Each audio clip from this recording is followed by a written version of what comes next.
Vumbura TV Rwanda.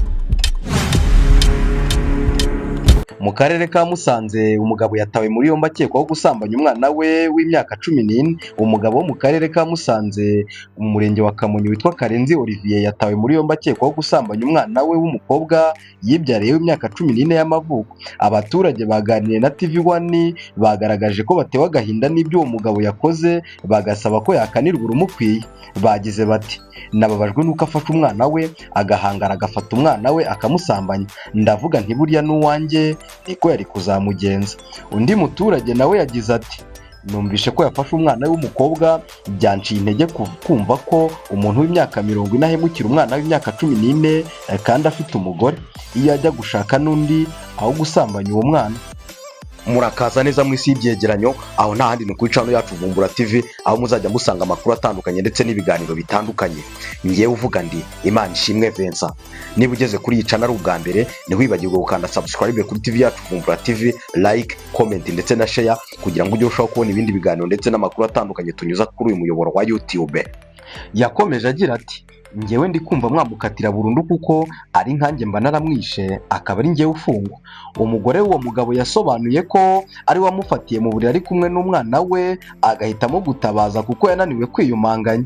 Yagize ati ninjiye mu cyumba numva mu buriri harimo abantu babiri, nikanze ko ari undi mugore yazanyemo nsanga n'umwana we. Impamvu natabaje ni ukubera ko nabonye amuri hejuru ari kumusambanya, mbona ko ntabiceceka. Uwo mwana nawe yasobanuriye TV1 ko se yamusambanyije ubwo yari yamutumye igitambaro cyo kwihanagura amazi akamukurura akamushyira ku buriri agahita atangira kumusambanya. Ubwo umunyamakuru yamubazaga niba ari ubwa mbere yarasambanyijwe na se umubyara, yasubije ko byari bibaye ku nshuro ya kabiri. Umuyobozi ushinzwe imibereho myiza mu murenge wa Kimonyi ari nawe uri kuyobora by'agateganyo Dukundimana Jacqueline yavuze ko uwo mugabo yese atabwa muri yombi.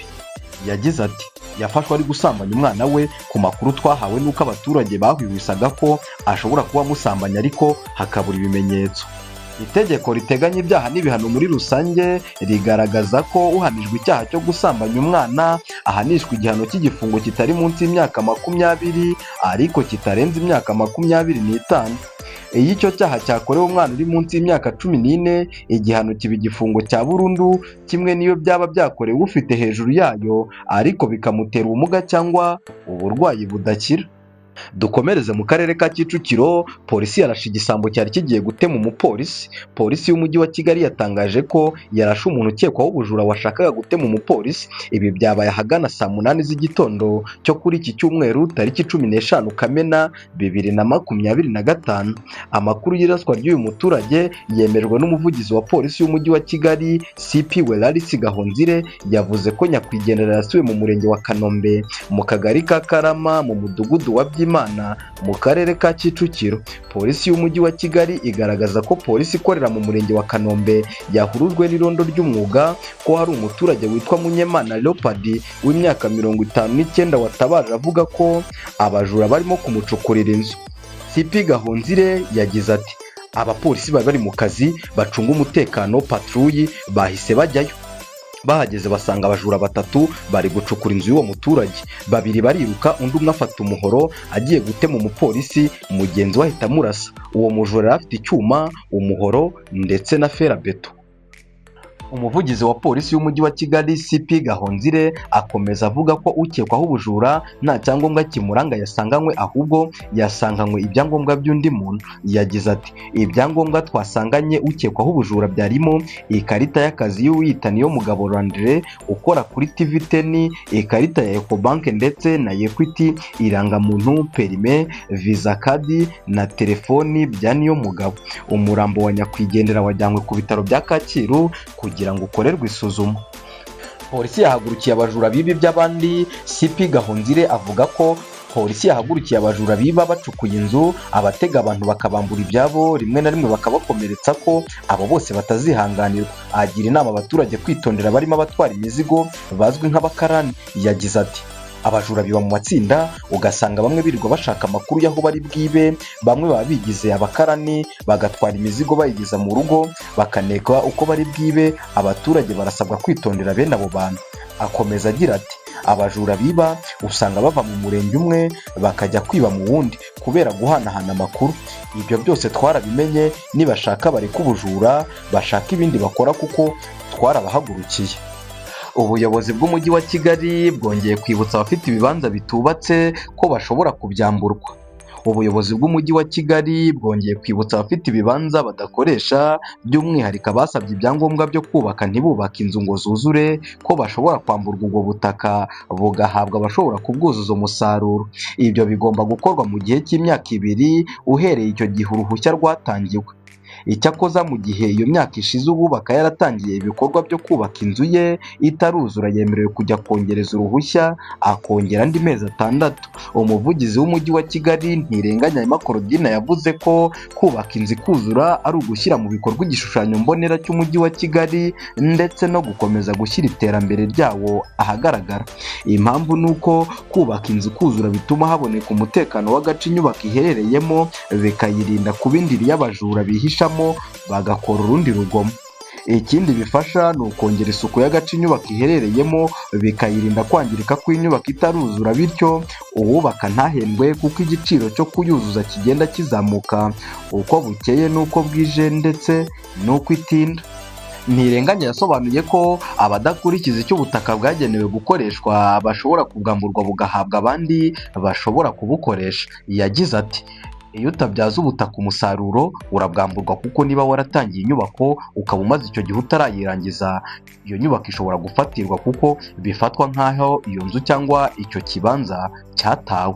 Yakomeje agira ati itegeko rivuga ko iyo utabyaza ubutaka umusaruro bufatirwa, tubuha ushoboye kuwubyaza umusaruro. Ni ukuvuga ko na nyirabwo yakabaye abyikorera mu gihe abona adafite ubushobozi bwo kubibyaza umusaruro hatiriwe hazamo ubuyobozi. Umujyi wa Kigali ugaragaza ko mu rugendo rwo kubaka ufasha abantu kubona ibindi byangombwa mu buryo bwihuse iyo ibyo bari bafite byarangiye, ndetse ukabaha inama ku mbogamizi bagira zijyanye n'imyubakire. Ubufasha kandi mu kubona impushya zo kubaka ku mihanda minini, kubemerera gukora mu masaha y'ijoro igihe bikenewe, n'impushya zo gukoresha imihanda runaka mu kugeza ibikoresho aho bari kubaka. Mu mujyi wa Kigali habarurwa inyubako zigera kuri 31 ziri ku mihanda minini zari zaratawe, harimo 12 ziri mu karere ka Kicukiro, ndetse harimo 10 ziri mu karere ka Nyarugenge n'9 ziri mu karere ka Gasabo. Kuri iyo mihanda kandi habarurwa ibibanza bigera mu 112 bidakorerwa isuku, harimo 101 byo muri Nyarugenge, 7 byo muri Gasabo, ndetse n'ibindi 4 biri muri Kicukiro. Iyi mibare y'izo nyubako n'ibibanza iri hejuru muri Kigali kuko yitabariyemo atari ku mihanda minini. Gusa kuva ubukangurambaga bwawe bakawuzuze bwatangira mu cyumweru gishize, inyubako zigera kuri 16 zahise zisubukura imirimo yo kubakwa ku mihanda minini. Umujyi wa Kigali utanga inama y'uko aho inzu yaba iri hose cyangwa ikibanza bigomba kubakwa bikuzura, ariko mu gihe uwubaka akibitegura hagomba gukorerwa isuku, harimo kuhatera ibiti n'ibyatsi neza bitahahinduye igihuru ku buryo abindiriye abajura ndetse n'abandi banyarugomo.